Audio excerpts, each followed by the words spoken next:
Hello friends, welcome to another edition for the Hindu Analysis by CLAT Prep. My name is Ritesh Agarwal and I will take you through today's top stories and events from the perspective of CLAT 2022.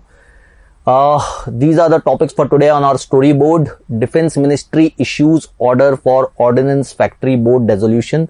It's about corporatization of Ordnance Factory Board, an important update from the defense sector. We'll talk about this in detail. Deadline for promotion quotas for disabled. Okay, that's another observation by Supreme Court. Supreme Court lashes out at firecracker firms. That's again interesting.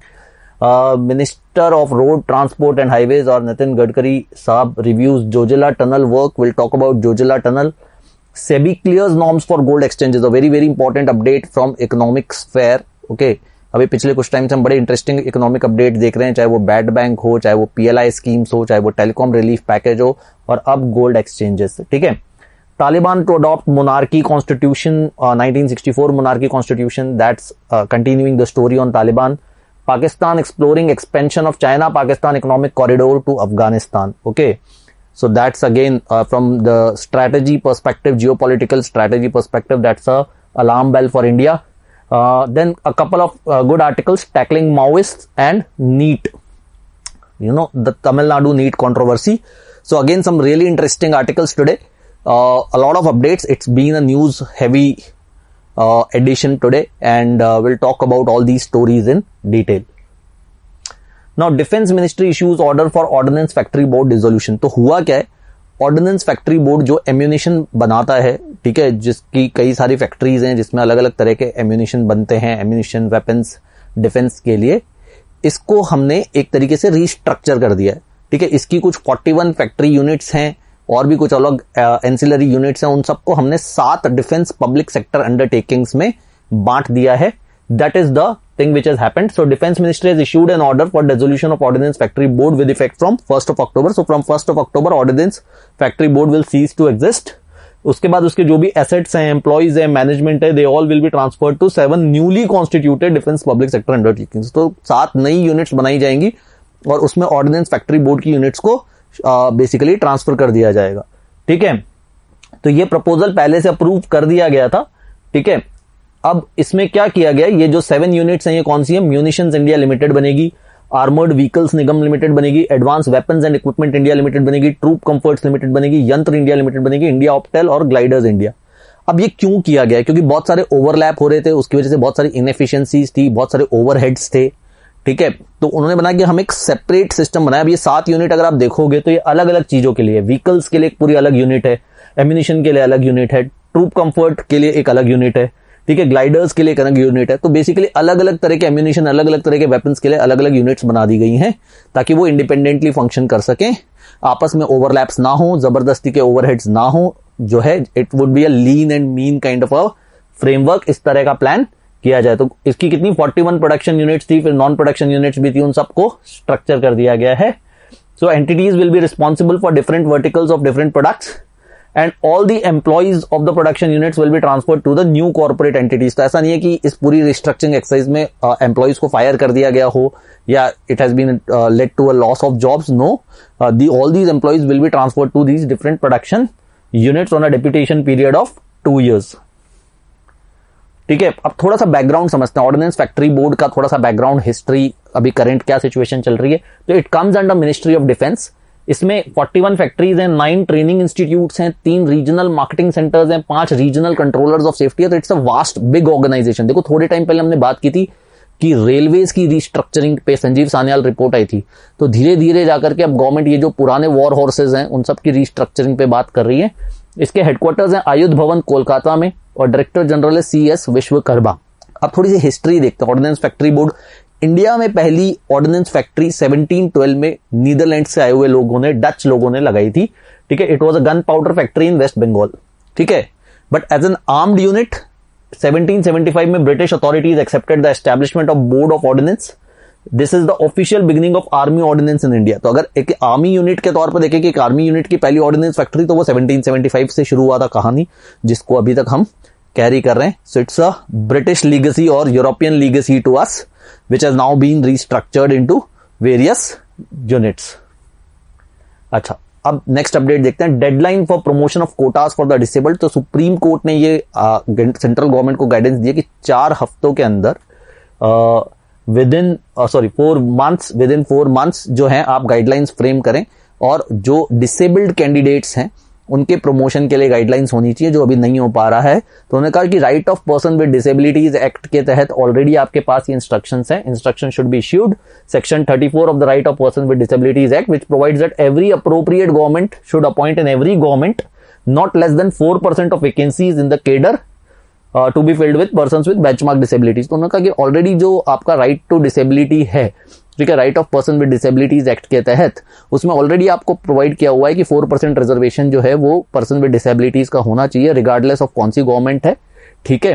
तो ये आपको provide करना चाहिए, और अगर ये आप नहीं प्रोवाइड करवा पा रहे हैं तो within 4 months you have to issue the guidelines and do the necessary stuff to ensure the same. अच्छा, सिमिलरली सुप्रीम कोर्ट से रिलेटेड एक और अपडेट आया आज। फायर क्रैकर फॉर्म्स पे सुप्रीम कोर्ट ने काफी गुस्सा किया है, काफी क्रिटिसाइज किया है। ये बेसिकली एक पिटीशन किसी ने फाइल की थी कि सुप्रीम कोर्ट का एक जजमेंट आया था 2018 में, जिसमें उन्होंने फायर क्रैकर्स में कुछ सर्टेन टॉक्सिक केमिकल्स को बैन कर दिया था। फिर जो joint manufacturing of fire crackers होती है, बेसिकली जिसको हम लड़ी कहते हैं, ठीक है, जॉइंट एम्यूनिशन कहते हैं, इसको बैन कर दिया था उन्होंने, ठीक है, कि भैया इससे बहुत नॉइज पोल्यूशन होता है, बहुत एयर पोल्यूशन होता है, बहुत हानिकारक है, ठीक है। और उन्होंने ग्रीन क्रैकर्स के बारे में बात की थी कि ठीक है, अब बहुत सारे लोग फायर क्रैकर इंडस्ट्री से जुड़े हुए हैं, बहुत सारे लोगों को रोजगार मिलता है, एम्प्लॉयमेंट मिलता है। तो उन्होंने कहा था कि हम एक बैलेंस कैसे बना सके, राइट टू लाइफ और एम्प्लॉयमेंट के बीच में कैसे बैलेंस बना सके। तो उन्होंने कहा कि भाई पटाखे तो नुकसानदायक है, एनवायरमेंट के लिए भी नुकसानदायक है, जो लोग बना रहे हैं उनके लिए भी नुकसानदायक है, जो लोग कंज्यूम कर रहे हैं उनके लिए भी नुकसानदायक है। तो पटाखे इन द ट्रेडिशनल सेंस तो अच्छी बात नहीं है, बट हाँ, ग्रीन क्रैकर्स जो कि रिड्यूस्ड एमिशंस के साथ काम करते हैं, वो एक इंट्रोड्यूस किए जा सकते हैं कि लोग सेलिब्रेट भी कर लें और एनवायरनमेंट को भी नुकसान ना हो। बट ऐसा कुछ हो नहीं पाया खास, और ये अभी स्पेशली अब जब हम थोड़े समय में दशहरा, दिवाली सब कुछ आने वाला है, तो काफी एक रेलेवेंट उनका डिस्टिंक्शन है। तो supreme court lashed out at firecrackers for violating the spirit of 2018 judgement banning toxic ingredients such as barium in fireworks. तो उन्होंने कहा सर्टेन टॉक्सिक केमिकल्स को तो बैन ही कर दिया था, बट वो आज भी इस्तेमाल किए जा रहे हैं। तो उन्होंने कहा कि ये राइट टू लाइफ से छेड़छाड़ है, ठीक है।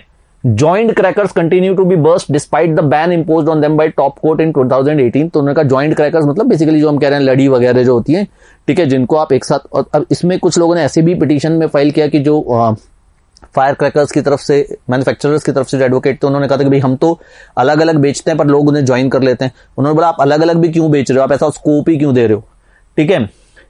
सो 2018 जजमेंट ने ग्रीन क्रैकर्स का सजेशन दिया था, ये मैं आपको बता चुका हूं। तो ये अभी हियरिंग कंटिन्यू होगी, कल भी कंटिन्यू होगी, मे बी और कुछ हमें इसमें कुछ जजमेंट आने की उम्मीद है। सो यहां आप देख पा रहे हैं Nitin Gadkari in Zojila tunnel. Zojila tunnel connects Srinagar and Ladakh, ठीक है। ये टनल अभी अंडर कंस्ट्रक्शन है और ऐसा कहा जा रहा है कि 2026 तक इसका कंस्ट्रक्शन कंप्लीट हो जाएगा। हालांकि नितिन गडकरी साहब ने वहां पे रिक्वेस्ट की कि 2024 में इलेक्शंस हैं तो 2023 तक इसे कंप्लीट कर दें, ठीक है। तो इंजीनियरिंग विद पॉलिटिक्स, एनीवेज। तो जोजिला टनल में क्या खास बात है, ठीक है, इसका अभी रिव्यू किया। ये सोनमर्ग पहुंचे थे इस टनल के कामकाज को मॉनिटर करने के लिए, रिव्यू करने के लिए कि टनल का काम कैसा चल रहा है। तो अपने आप में बड़ी खास है ये टनल। तकरीबन 13.5 किलोमीटर टनल है। Asia's longest by directional tunnel है, मतलब जिसमें दोनों तरफ से गाड़ियां जा सकती है, बाई डायरेक्शनल टनल है। And it will allow all weather connectivity between Ladakh और श्रीनगर। तो लद्दाख और श्रीनगर के बीच का रास्ता जो है वो जब 6 महीने बर्फ पड़ती है तब ऑलमोस्ट बंद हो जाता है, और अब इससे क्या होगा कि ये टनल के थ्रू वो रास्ता पूरे ऑल वेदर कनेक्टिविटी प्रोवाइड करवा पाएगा, ठीक है। टनल की हाइट है 11,578 फीट अबव सी लेवल, तो it's at a reasonable height, ठीक है। और आज की तारीख में डिस्टेंस जो 3.5 घंटे का डिस्टेंस है बिटवीन श्रीनगर एंड लद्दाख, उसको ये टनल रिड्यूस करके 15 मिनट का कर देगी। So it will be a huge boost towards the economy and tourism for these areas, ठीक है। तो कॉस्ट तकरीबन 4,500 करोड़ की पड़ेगी इस प्रोजेक्ट की। 2013 में बात शुरू हुई थी, 2026 तक जाकर के कंप्लीट होने की बात है। तो it will be a interesting project जब ये कंप्लीट हो जाएगा तब। तो इसी को रिव्यू करने के लिए नितिन गडकरी साहब पहुंचे थे। अब देखो, ये मेरे हिसाब से आज की सबसे बड़ा इंपॉर्टेंट अपडेट है, SEBI clear norms for gold exchanges. तो गोल्ड एक्सचेंजेस क्या है? देखो, गोल्ड को हमारे लिए ट्रेडिशनली एक बहुत बड़ा प्रॉब्लम रहा है, क्योंकि गोल्ड हमारा एक बहुत बड़ा इंपोर्ट है। ऑयल के बाद जो सबसे बड़ा इंपोर्ट है वो गोल्ड ही है ना। अब गोल्ड को लेकर के गवर्नमेंट ने बहुत तरह की स्कीम्स पहले भी लॉन्च किए, जैसे गोल्ड मोनेटाइजेशन या सॉवरेन गोल्ड बॉन्ड स्कीम वगैरह, अगर आप थोड़ा सा इसके बारे में रिसर्च करेंगे तो। बट गोल्ड एक्सचेंजेस के बारे में काफी टाइम से बात की जा रही थी, मतलब जो लोग गोल्ड को इन्वेस्टमेंट फॉर्म में खरीद रहे हैं, ठीक है, गोल्ड को क्या होता है, एक तो कंजम्पशन, हम ज्वेलरी के पॉइंट ऑफ व्यू से खरीदें। दूसरा तरीका यह होता है कि हम गोल्ड को इन्वेस्टमेंट के फॉर्म से भी काफी लोग खरीदते हैं कि आगे जाकर के काम आएगा या एक फिजिकल एसेट हमारे पास हो जाएगा, ठीक है। तो जो गोल्ड एक्सचेंजेस को लेकर के नॉर्म्स है, तो सेबी ने अभी एक फ्रेमवर्क अप्रूव किया है, gold exchange as well as for vault managers facilitating trading in securities tied to yellow metal, जिसमें बेसिकली आप गोल्ड को शेयर्स की तरह ट्रेड कर पाओगे। अब ऐसा कैसे पॉसिबल होगा? ऐसा ऐसे पॉसिबल होगा कि गोल्ड की वैल्यू के बेसिस पे इलेक्ट्रॉनिक गोल्ड रिसीट्स इश्यू होगी, जो कि विल बी वर्क लाइक का सिक्योरिटीज। जैसे आपका एक डेरिवेटिव कॉन्ट्रैक्ट होता है जिसमें एक अंडरलाइंग एसेट होता है, और उस अंडरलाइंग कॉन्ट्रैक्ट एसेट की वैल्यू के बेसिस पे डेरिवेटिव की वैल्यू ऊपर नीचे होती है। उसी तरीके से एक इलेक्ट्रॉनिक गोल्ड रिसीट होगी जो कि गोल्ड के डिनोमिनेशन में होगी, लेट से 5 ग्राम गोल्ड की या 10 ग्राम गोल्ड की, ठीक है, डिपेंडिंग अपॉन, और ये जो डिनोमिनेशन हैं ये एक्सचेंजेस डिटरमाइन कर पाएंगी। तो अपन डिटेल्ड गाइडलाइंस देखते हैं। Gold exchanges to be set up for trading in EGRs, तो इलेक्ट्रॉनिक गोल्ड रिसिप्ट की ट्रेडिंग के लिए गोल्ड एक्सचेंजेस सेटअप की जाएगी, और जो एग्जिस्टिंग एक्सचेंजेस हैं जैसे बीएसई है, एनएसई है या एमसीएक्स है, यहां पर भी आपकी गोल्ड रिसिप्ट्स को ट्रेड किया जा सकेगा। Denomination for trading the EGRs and conversion of EGRs into gold would be decided by exchanges with the approval of SEBI. तो स्टॉक एक्सचेंजेस डिफाइन करेगी कि वो किस डिनोमिनेशन की ईजीआरस ट्रेड करना चाहती हैं।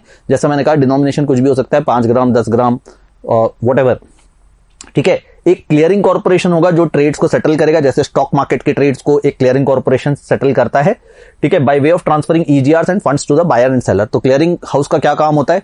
जिसने ईजीआर खरीदी है उसको ईजीआर ट्रांसफर कर देना, उसके बदले में जो पैसा है वो सेलर को ट्रांसफर कर देना। That's how a clearing corporation works even in case of securities market, ठीक है।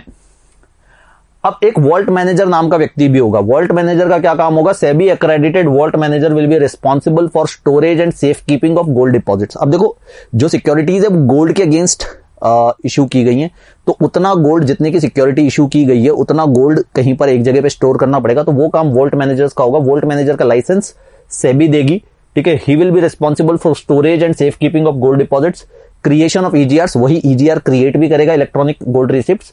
अगर किसी व्यक्ति को अपनी, मान लो मेरे पास इलेक्ट्रॉनिक गोल्ड रिसिप्ट है, उसके बदले मुझे गोल्ड चाहिए, तो मैं वॉल्ट मैनेजर से जाकर के गोल्ड विड्रॉ कर सकता हूं। अगर उसको लेकर के मुझे कोई प्रॉब्लम है, ग्रीवियंस है, तो वो ग्रीवियंस रिड्रेसल वॉल्ट मैनेजर करेगा, और इसकी जिम्मेदारी है कि ईजीआर और गोल्ड डिपॉजिट्स के बीच में रिकंसिलिएशन होता रहे। ऐसा नहीं हो कि गोल्ड तो हमारे पास लेट से 100 रुपए का है और हमने सिक्योरिटीज इशू कर दी 1000 की, ठीक है, ऐसा भी हुआ है, पहले भी हुआ है, ठीक है। तो EGR holders can withdraw the gold by surrendering the EGR. अगर आपके पास इलेक्ट्रॉनिक गोल्ड रिसिप्ट है, लेट से मेरे पास 10 ग्राम की इलेक्ट्रॉनिक गोल्ड रिसिप्ट है, मैं वो सरेंडर करके 10 ग्राम गोल्ड ले सकता हूं, और वो किससे ले सकता हूं? वोल्ट मैनेजर से। अब वोल्ट मैनेजर के लिए क्या एलिजिबिलिटी है? कम से कम नेटवर्थ होनी चाहिए 50 करोड़ की। अगर आपके पास 50 करोड़ का नेटवर्थ है तभी आप वोल्ट मैनेजर के लिए अप्लाई कर सकते हो, ठीक है। अब इससे फायदा क्या होगा? क्यों ये पूरा एक्सरसाइज की जा रही है? इन्होंने कहा एक तो प्राइस डिस्कवरी होगी। आज की तारीख में हम इंटरनेशनल मार्केट के गोल्ड प्राइसेस से हमारे डोमेस्टिक मार्केट के गोल्ड प्राइसेस तय होते हैं, ठीक है। तो उन्होंने कहा कि भाई क्यों ऐसा हो? तो अगर लोगों के बीच में जब ये गोल्ड की ट्रेडिंग शुरू हो जाएगी तो डिमांड सप्लाई के बेसिस पे गोल्ड का actual price, transparent price discover हो पाएगा, लिक्विडिटी हो जाएगी मार्केट में। आपको अपना ईजीआर सेल करना है, बहुत आसानी से आप वोल्ट मैनेजर के पास जाके सेल कर सकते हो, उसके जो भी करंट ऑनगोइंग मार्केट प्राइस पे आपका सेल हो जाएगा, ठीक है। और क्वालिटी ऑफ गोल्ड की भी एश्योरेंस हो जाएगी, क्योंकि बेसिकली हर चीज स्टैंडर्डाइज होगी, स्टॉक एक्सचेंजेस पे ट्रेड होगी। तो आज जो थोड़ी बहुत कालाबाजारी चलती है, 22 कैरेट 24 कैरेट BIS स्टैंडर्ड, वो सब चीजें जो है वो एक स्टैंडर्डाइज हो जाएंगी, ठीक है। तो ये एक बड़ा इंटरेस्टिंग अपडेट है, ठीक है। अब चलिए, अब इंटरनेशनल स्फेयर के बारे में बात करते हैं। इंटरनेशनली क्या हो रहा है? तो देखो, तालिबान को लेकर के हम देख रहे हैं कि धीरे धीरे स्टोरी डेवलप हो रही है, ऑनगोइंग चीजें चल रही हैं, ठीक है। पहले गवर्नमेंट कैप्चर किया तालिबान ने काबुल को, फिर धीरे धीरे गवर्नमेंट बनाई, इंटरिम कैबिनेट अनाउंस की, फिर एजुकेशन के स्टैंडर्ड्स अनाउंस किए, फिर कहीं पर आया कि हम वो पुराना शरिया law in terms of justice allow करेंगे, पब्लिक एग्जीक्यूशंस वगैरह अलाउ करेंगे, इस तरह की बातें हुई। अब उन्होंने क्या कहा है कि हब कॉन्स्टिट्यूशन, भाई ठीक है, अब गवर्नमेंट तो फॉर्म कर ली, कंट्री रन करने के लिए कॉन्स्टिट्यूशन तो चाहिए, कौन सा फ्रेम ऑफ लॉ आप फॉलो करेंगे? तो तालिबान में अफगानिस्तान में 1964 में एक कॉन्स्टिट्यूशनल मोनार्की वाला कॉन्स्टिट्यूशन था, उसे इन्होंने कहा कि हम अडॉप्ट करेंगे, ठीक है। उस समय वहां पर जो किंग थे मोहम्मद जहीर शाह, उन्होंने 1963 में पावर में आए थे और 1964 में इन्होंने कॉन्स्टिट्यूशनल मोनार्की सेटअप की थी और थोड़ा प्रोग्रेसिव कॉन्स्टिट्यूशन था, उसमें विमेन को वोट करने का अधिकार था, पार्लियामेंट में आने का अधिकार था। तो इन सब चीजों को लेकर के वो कॉन्स्टिट्यूशन बनाया गया था। 10 साल तक तकरीबन डेमोक्रेसी रही थी। 1973 में उन्हें ओवरथ्रो कर दिया गया था। उस कॉन्स्टिट्यूशन को तालिबान ने कहा कि हम अडॉप्ट करेंगे, मगर उस कॉन्स्टिट्यूशन में कोई भी ऐसा प्रिंसिपल है जो शरिया लॉ के अगेंस्ट है या इस्लामिक लॉ के अगेंस्ट है तो उसे फिर हटा दिया जाएगा। ठीक है, तो Taliban will adopt the constitution of former king Mohammad Zahir Shah time for a temporary period, but anything which is in the text which is found to be in conflict with Sharia law and the principles of Islamic Emirate would be discarded। ठीक है, तो ये मैंने आपको थोड़ा background दे दिया कि king ने कॉन्स्टिट्यूशन 1964 में रेटिफाई किया था, 1973 में उनको खुद को हटा दिया गया था। इस कॉन्स्टिट्यूशन में प्रोविजंस हैं women to right to vote and it also opens door for their participation in politics, जिसकी बातें तो तालिबान ने की थी कि हम इंक्लूसिव गवर्नमेंट बनाएंगे, women will be a part of our cabinet, but ऐसा कुछ अभी तक देखने को मिला नहीं है। ठीक है, हालांकि तालिबान के क्लेम्स है कि हमने तो इंटरिम गवर्नमेंट बनाई है, हमने ये फाइनल नहीं बनाई, तो हम ये कॉन्स्टिट्यूशन भी इंटरिम बेसिस पे अडॉप्ट कर रहे हैं, हम ग्रेजुअली जो है वो ओपन अप करेंगे, ये सब चीजें होंगी, बट वो ठीक है कब होंगी पता नहीं। अच्छा देखो, ये एक न्यूज के पॉइंट ऑफ व्यू से देखे जाए तो अभी आइडिएशन स्टेज पर ही है, बट इंडिया के लिए काफी खतरनाक चीज हो सकती है। तो चाइना पाकिस्तान इकोनॉमिक कॉरिडोर जो कि एक स्कीम है जो चाइना की जिनजियांग प्रोविंस को पाकिस्तान के ग्वादर पोर्ट तक लिंक करती है, इट्स अ इंफ्रास्ट्रक्चर स्कीम। ठीक है, जो चाइना और पाकिस्तान को लिंक करती है, उस स्कीम के एक्सपेंशन को अफगानिस्तान तक प्लान किया जा रहा है। ठीक है, which can signal a lot of security concerns for us कि अगर कल को चाइना, पाकिस्तान और अफगानिस्तान तीनों एक साथ मिलकर काम करेंगे तो then obviously it's a not a good sign for India. ठीक है, और basically Pakistan is exploring this idea. Pakistan has discussed Taliban-led Afghanistan joining the China-Pakistan economic corridor। ठीक है, obviously China Pakistan economic corridor को लेकर के पहले भी बहुत सारी कंट्रोवर्सी की है, क्योंकि ये JNK से होकर के जाता है। ठीक है, POK से होकर जाता है। ठीक है, तो ऑलरेडी इसको लेकर के बहुत सारी कंट्रोवर्सी है और अब अफगानिस्तान को इसमें जोड़ना is again a kind of a security threat for us. So CPEC के बारे में थोड़ा बैकग्राउंड यहां पे दिया हुआ है। It's a part of belt and road initiative. Beijing has pledged over $60 billion. ठीक है, mostly it's basically a connection, you can say a group of infrastructure projects connecting Jinjiang province with Gwadar port through highways and pipelines and railways. ठीक है, अच्छा देखो, जैसे हमारे यहाँ arrow India show होता है, वैसे चाइना में भी अभी एयर शो हुआ। ठीक है, जिसमें उन्होंने कई नए तरह के प्लेन्स और ड्रोन्स वगैरह डिस्प्ले किए। ये हुआ वहां पे जुहाई सिटी में। ठीक है, it's just a one liner update. So it displayed its sophisticated air power including surveillance drones in the southern coastal city of Zhuhai. ठीक है, चलिए अब एडिटोरियल्स पे बात करते हैं। तो ये बेसिकली कल एक न्यूज आई थी, उसी पर एक एडिटोरियल आया, कुछ एक इंटरेस्टिंग स्टैटिस्टिक्स थी, इसलिए मैंने शामिल कर लिया इसे। बहुत छोटा सा अपडेट है। ठीक है, तो बेसिकली होम मिनिस्टर जो हमारे हैं, गृह मंत्री अमित शाह साहब, इन्होंने कहा कि देश में माओइस्ट इन्फ्लुएंस कम हो रहा है। ठीक है, पहले ये 96 डिस्ट्रिक्ट्स में था, 2010 में ये तकरीबन 10 स्टेट्स में 96 डिस्ट्रिक्ट्स में था, जो कि अब कम होकर के 41 डिस्ट्रिक्ट्स में ही रह गया। और गलत भी नहीं है, एडिटोरियल भी ये कहता है कि आर्म्ड स्ट्रगल में कमी आई है, काफी उसके अपने अपने रीजंस रहे हैं, मगर अभी भी कुछ एरियाज में ये है, जैसे south Bastar in Chhattisgarh, Andhra Odisha border and certain districts in Jharkhand.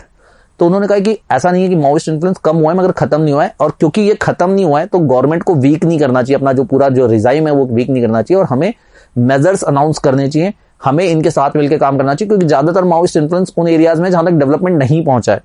तो these states must focus on welfare and infrastructure building. तो ट्राइबल्स की बेसिकली वेलफेयर पे इन स्टेट्स को काम करना चाहिए।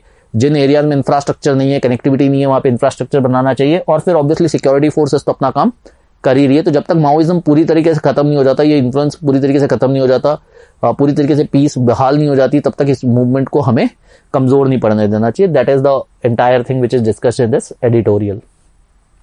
हाँ, ये है आज का जो इंपॉर्टेंट एडिटोरियल, नीट। तो देखो, तमिलनाडु नीट कंट्रोवर्सी काफी लंबे समय से चल रही है, आप लोगों ने काफी कुछ पढ़ा भी होगा उसके बारे में। तो उसी पर एक बड़ा अच्छा इंटरेस्टिंग आर्टिकल है, काफी कुछ डिटेल से कवर करता है, इसीलिए मुझे आर्टिकल पसंद आया। तो डीएमके गवर्नमेंट ने अभी एक बिल पास किया, बिल का नाम है permanent exemption bill for NEET. तो उन्होंने कहा नीट है क्या?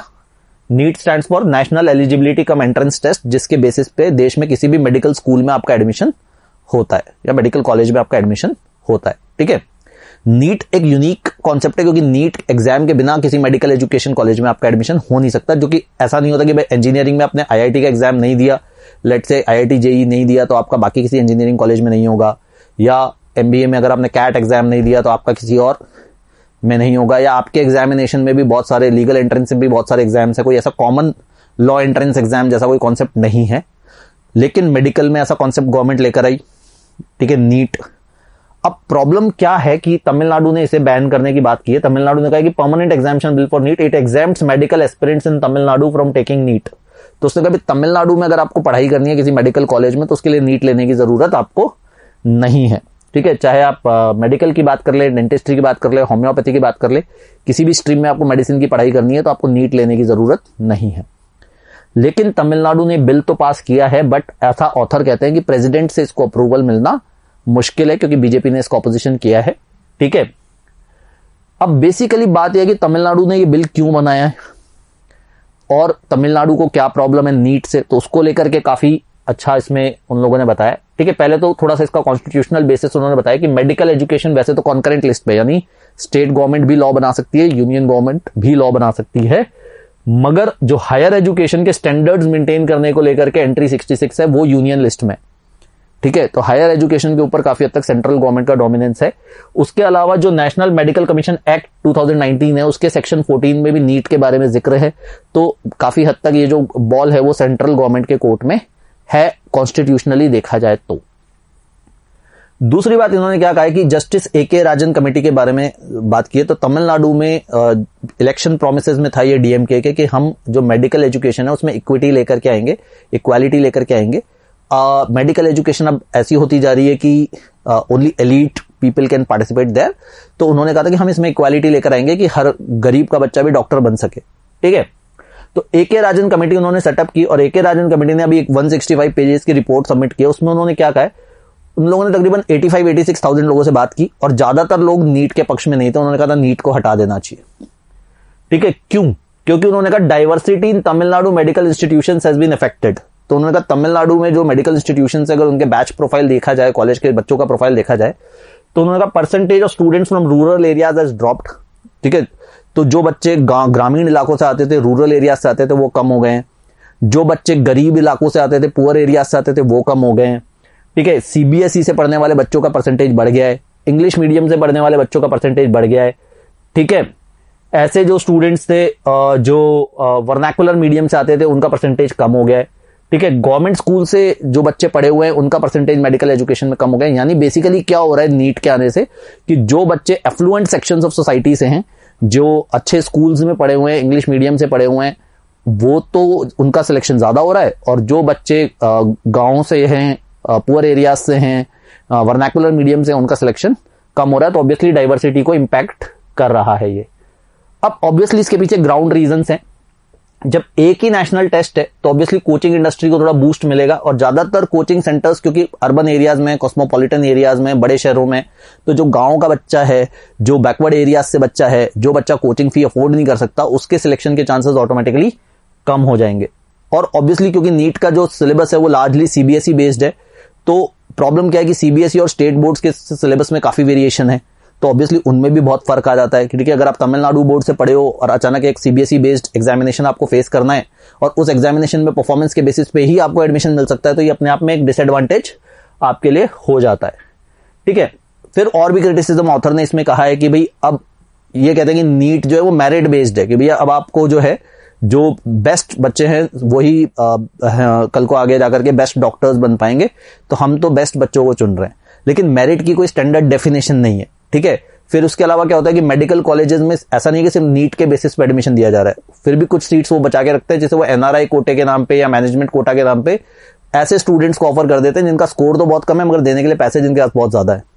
तो ऐसा भी नहीं है कि नीट से सिर्फ बेस्ट स्टूडेंट्स को एडमिशन मिल पा रहा है। और दूसरी बात कि अगेन एक अच्छे डॉक्टर के लिए सिर्फ academic excellence is not the only parameter, but apart from that compassion, sympathy और भी बहुत सारी वैल्यूज होती है। तो ऐसा जरूरी नहीं है कि एक पर्टिकुलर सेक्शन ऑफ पॉपुलेशन के पास ही वो चीजें हों, ठीक है। तो फाइनल कंक्लूजन क्या दिया कि Tamil Nadu government should try to improve educational standards, that is one part of it, कि भाई ठीक है तमिलनाडु को स्टेट गवर्नमेंट के स्कूल्स भी अगर उतने कॉम्पिटेंट हों, उतने अच्छे हों, तो वो भी नीट में क्वालिफाई कर पाएंगे, that's one argument of it. But NEET syllabus को भी पूरी तरीके से सीबीएसई पे बेस नहीं होना चाहिए।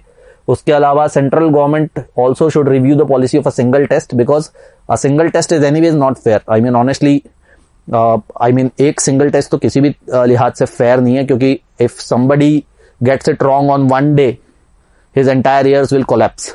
तो मुझे तो वैसे भी ये चीज फेयर उतनी नहीं लगती है on a personal opinion basis. तो और ऑथर भी यही कह रहा है कि एक सिंगल टेस्ट नहीं होना चाहिए, ठीक है। You should give different opportunities for different side of people, because the circumstances are different for different kind of people and we are a very diverse country. तो that's what the author has advocated, ठीक है। अभी तो controversy चल रही है, but this is just to give you a background, ठीक है। तो ये तो स्टोरीज हमने डिस्कस की आज की। अब हम बात करते हैं Q&A सेक्शन की। तो कल मैंने आपसे क्वेश्चन पूछा था, कल हम बात कर रहे थे फंडामेंटल राइट्स के बारे में, और मैंने आपसे पूछा था कि फंडामेंटल राइट्स का जो कॉन्सेप्ट है वो हमने कौन से देश के कॉन्स्टिट्यूशन से अडॉप्ट किया है, और काफी लोगों ने सही जवाब दिया। USA is the correct answer. US constitution से हमने वो कॉन्सेप्ट अडॉप्ट किया है। अब आज का क्वेश्चन के बारे में हम बात करते हैं। तो आज हम सेबी के बारे में बात करते हैं कि सेबी ने गोल्ड एक्सचेंज नॉर्म्स लिए, तो थोड़ा सा सेबी पे बैकग्राउंड रिसर्च करते हैं। तो आप मुझे बताएं कि सेबी एक्ट कब आया, सेबी कब आई, ठीक है, और सेबी चीफ कौन है, ये कुछ बेसिक इन्फॉर्मेशन आप मुझे बताएं। अगेन आप कमेंट सेक्शन में अपना आंसर डाल सकते हैं। I will see to it and respond tomorrow with some more new stories. Till then take care, good bye and keep reading.